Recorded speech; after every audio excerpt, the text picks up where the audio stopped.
नमस्कार साथियों, आप देख रहे हैं बेधड़क हरियाणा न्यूज और मैं आपके साथ सतवीर सारण। जैसा कि आपको पता है कि 25 तारीख को चुनाव होनी है लोकसभा के।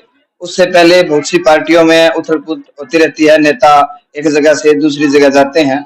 ऐसा ही एक वाकया हमारे सामने आया है। जिला के सचिव, युवा सचिव वेद गोदारा, जो कि काफी एक्टिव थे भारतीय जनता पार्टी में, उन्होंने कई यात्राएं यहाँ बाइक रैलियां निकाली 500 विधानसभाओं में। और उसके बाद आज एकाएक उन्होंने भारतीय जनता पार्टी छोड़कर इस्तीफा दिया है और कांग्रेस उन्होंने ज्वाइन किया। वो हमारे साथ जुड़ेंगे, हम पूरा मामला जानेंगे कि एकाएक ही चलते चुनाव में पार्टी छोड़ने का बड़ा क्या कारण। नमस्कार भाई साहब। नमस्कार, नमस्कार। आपका बहुत बहुत स्वागत है।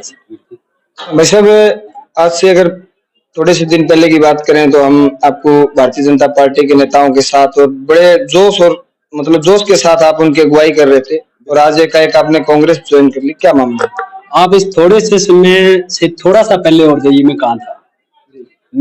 मेरी पहचान भी किसानों के हिसाब से थी। मैंने किसानों की लड़ाई लड़ी थी और मैं बीजेपी में आया था ये सोच के कि बाहर क्या है पता नहीं, अंदर किसानों को सम्मान मिलता होगा।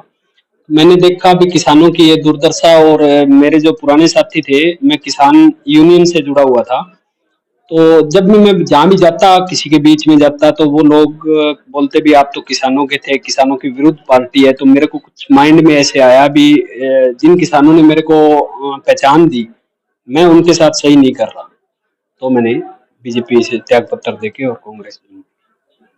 तो आपने वहाँ इतने 3-4 महीने पूरा जोर से चुनाव चल रहा है, कई नेताओं से आपकी बातचीत हुई, तो कहीं उन नेताओं के बीच में उनके बीच अब जब आप बैठे तो वहाँ किसान की बात नहीं होती थी?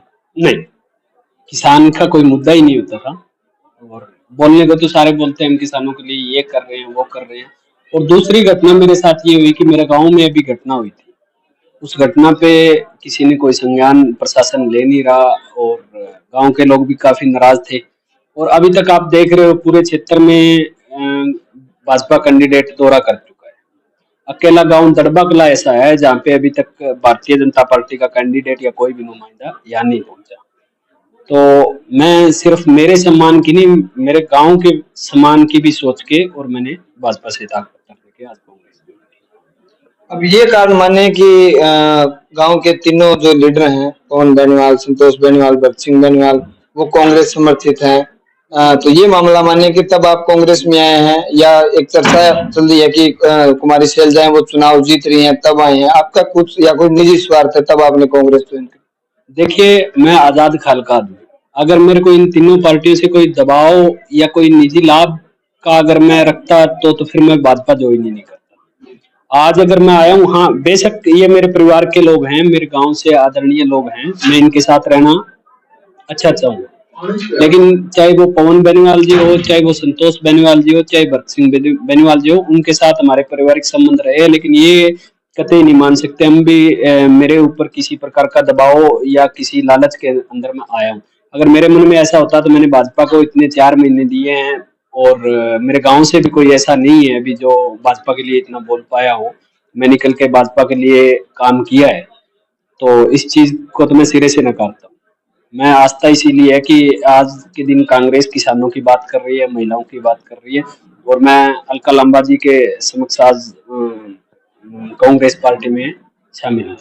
धन्यवाद। ये थे हमारे साथ वेद गोदारा जी, दड़बा इनका गांव है। और युवा की बात करें तो काफी एक्टिव, किसान आंदोलन से हमारी मुलाकात होती थी। किसान आंदोलन जब चला तो काफी किसानी मूवमेंट में रहे, लेकिन फिर एकाएक इन्होंने भारतीय जनता पार्टी ज्वाइन कर ली। आज इन्होंने, जो अलका लांबा जी हैं, कांग्रेस की प्रधान है, वो दड़बा गांव में पहुंची और उनके नेतृत्व में इन्होंने भारतीय जनता पार्टी छोड़कर आज इन्होंने कांग्रेस ज्वाइन कर लिया। अब 25 तारीख को चुनाव होने हैं, चुनाव के बाद क्या नतीजे रहेंगे वो तो आने वाला वक्त बताएगा। लेकिन मौके पर इस क्षेत्र में भारतीय जनता पार्टी को एक बड़ा नुकसान हुआ है। ये तस्वीरें आप देख रहे थे बेधड़क हरियाणा न्यूज पे, मैं आपके साथ सतवीर सारण, कैमरा से होगी जोनी शर्मा के साथ। धन्यवाद।